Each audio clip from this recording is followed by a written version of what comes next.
आपण आज झटपट बनणारी कारल्याची भाजी पाहूया.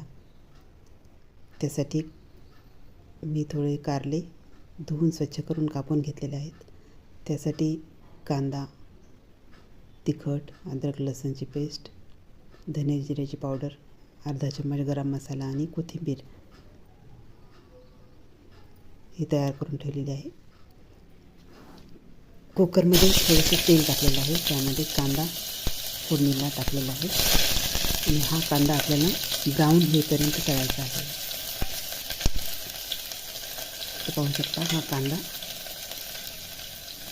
तळत आहे आणि थोडासा ब्राऊन झाल्यानंतर त्यामध्ये आपल्याला हे सर्व काही मसाले टाकायचे आहेत.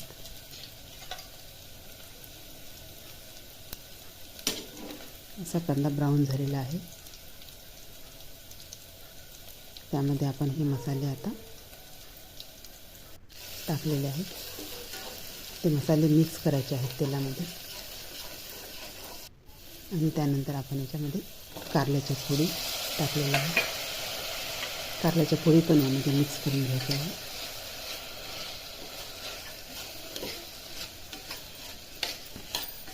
अशा प्रकारे फोडी पण यामध्ये मिक्स केलेल्या आहेत. त्यानंतर आपल्याला यामध्ये शिजण्यासाठी म्हणून थोडंसं पाणी टाकायचं आहे आणि त्यानंतर कुकरचं झाकण आपण लावूया. अशा प्रकारे एक शिट्टी काढायची आहे आपल्याला फक्त आणि त्यानंतर गॅस बंद करायचा आहे. आता आपण पाहू शकता की बिना पाण्याची सुक्की कलर पण याचा छान दिसत आहे. अशी भाजी कारल्याची जी झटपट आहे ती तयार झालेली आहे आणि पाहू शकता कलर छान आहे आणि त्याची चव पण खूप छान, म्हणजे कडू नाही लागत ती. आणि अशा प्रकारे ही झटपट होणारी कारल्याची भाजी तयार आहे. पाहू शकता कलर पण एकदम हिरवा आणि लाल मिक्स छान दिसत आहे.